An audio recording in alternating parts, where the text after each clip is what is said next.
آئے یا نہ آئے، یعنی ہر چیز قرآن کے اندر ہے، اب ہمیں دکھے یا نہ دکھے۔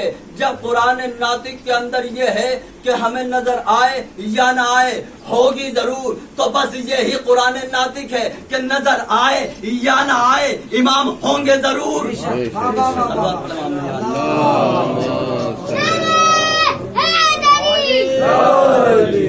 ہاں عزیزان گرامی، یہ ہے قرآن صامت، جو مرتبہ، جو وقار، جو اہمیت آپ کی نظر میں قرآن صامت کی ہے، کم سے کم اتنا وقار، اتنا مرتبہ قرآن ناطق کو بھی دیا جائے نا۔ جب آپ سمجھتے ہیں مسلمان 73 فرقے یہ کہتے ہیں کہ ہر چیز قرآن میں ہے، ہمیں نظر آئے یا نہ آئے۔ اچھا، قرآن کو نازل ہوئے کتنے سال گزرے؟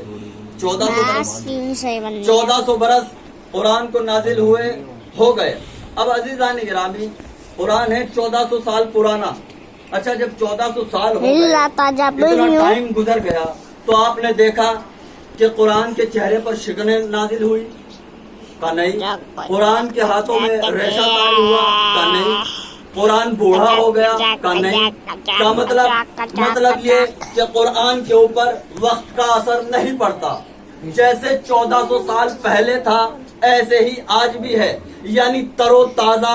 اور قرآن کے بارے میں ہے بھی کہ جب جب آپ قرآن کو پڑھیں گے ہمیشہ تر و تازہ ہی محسوس ہوگا۔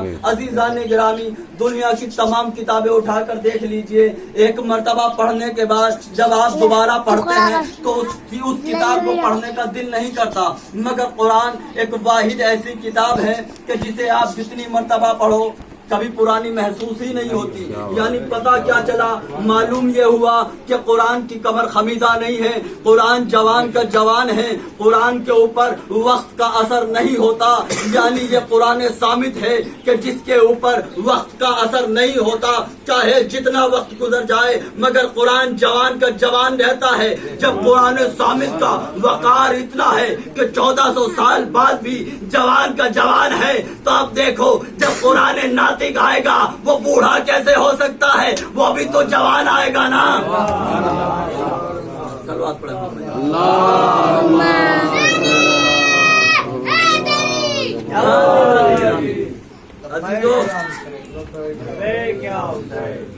عزیزان گرامی، آئیے تشریف، صلوات پڑھیں۔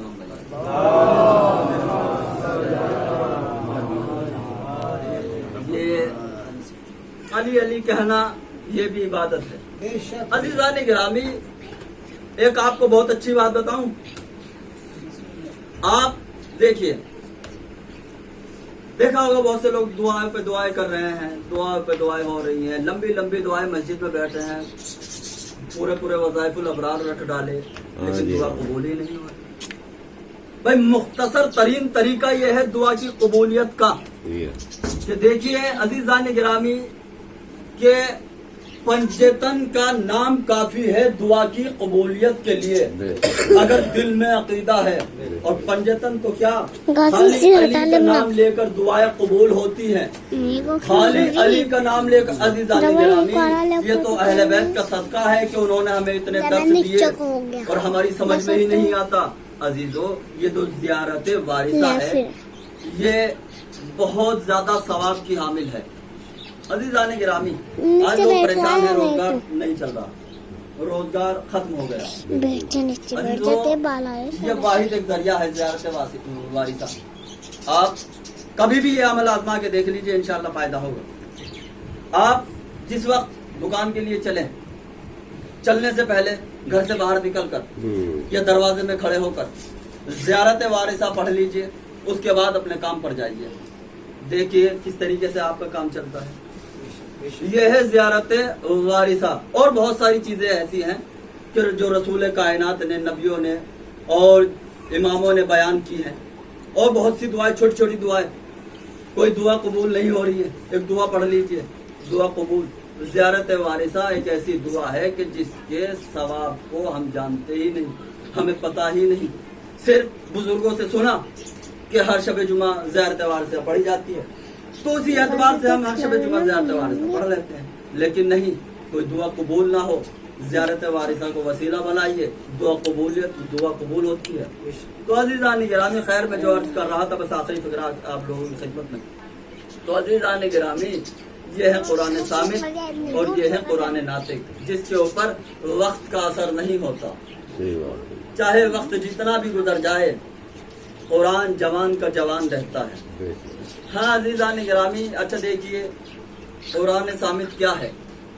قرآن صامت حق ہے کا نہیں، حق نہیں ہے، معیار حق ہے، حق کو پرکھنے کا معیار۔ عزیزان گرامی، اگر ہم مومن ہیں تو اب ہم یہ نہیں دیکھیں گے کہ ہم مومن ہیں، بلکہ اپنا ایمان قرآن سے دیکھیں گے کہ ہمارا ایمان قرآن کے مطابق ہے بھی کہ نہیں۔ اگر ہمارا ایمان قرآن کے مطابق ہوا تو ہم مومن، اگر ہمارا معیار قرآن کے مطابق نہ ہوا تو ہم مومن نہیں ہو سکتے۔ یعنی یہ تو ایک عام انسان، ایک مومن کہ جو اپنے آپ کو دیکھے کہ ہم مومن ہیں کہ نہیں ہیں قرآن سے ملا کر، یہ تو عام انسان کی بات ہے۔ انسان تو انسان، اگر حدیث رسول بھی قرآن سے ملائی جائے اور قرآن سے ملنے کے بعد وہ ٹکرا جائے تو وہ حدیث نہیں۔ رسول نے کہا کہ دیکھو میری حدیث کو قرآن سے ملا کر دیکھو، اگر قرآن سے مل جائے تو میری ہے، اگر قرآن سے ٹکرا جائے تو میری نہیں ہے۔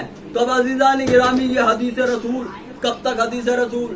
جب تک کتابوں میں ہے تب تک حدیث رسول، جب تک راویوں کے ساتھ ہے حدیث رسول۔ ادھر قرآن کے مقابلے میں آئی، ادھر راویوں کے لشکر کے ساتھ آئی، ادھر دوش کے اوپر کتابیں رکھ کر آئی اور قرآن صامت سے ٹکرائی، تو اس کا رشتہ قرآن کا کمال دیکھیے۔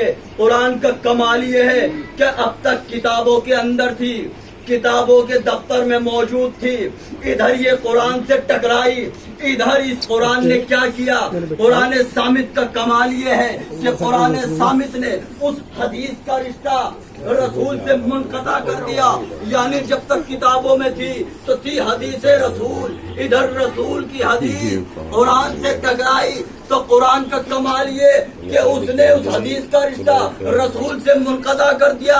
یعنی اگر کوئی حدیث، جملہ آپ کے حوالے ہے، سمجھے یا نہ سمجھے، یعنی یہ حدیث کا کمال کہ دیکھو یہ قرآن کا کمال کہ اگر حدیث قرآن سے ٹکرا جائے تو حدیث نہ رہے، یہ ہے قرآن صامت۔ اور اگر کوئی جنگ جمل میں قرآن ناطق سے ٹکرا جائے تو وہ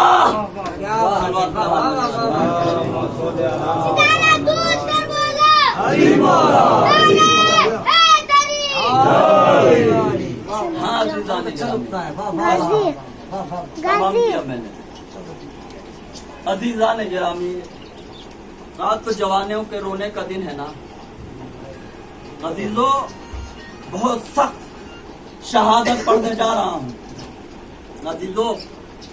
اس شہادت کے بارے میں ہے، یہ شہادت پوری پڑھی نہیں جا سکتی عزیزان گرامی۔ ایک واحد ایسی شہادت ہے کہ جس میں آپ کا آقا، آپ کا مولا، آپ کا حسین، جانتے ہو جوان کے سراہنے کیسے پہنچا، جیسے 6 مہینے کا بچہ چل کر جاتا ہے۔ عزیزو، ایک فرمان آپ کی خدمت میں عرض کروں عزیزان گرامی، اگر آپ کی دعا کسی بھی طریقے سے قبول نہ ہوتی ہو، آپ نے تمام حرف آزما لیے، دعا قبول نہیں ہو رہی، آپ کو ایک طریقہ اور آزمائیے کہ آپ ایک اپنے گھر میں مجلس عزا برپا کیجیے اور ذاکر سے کہیے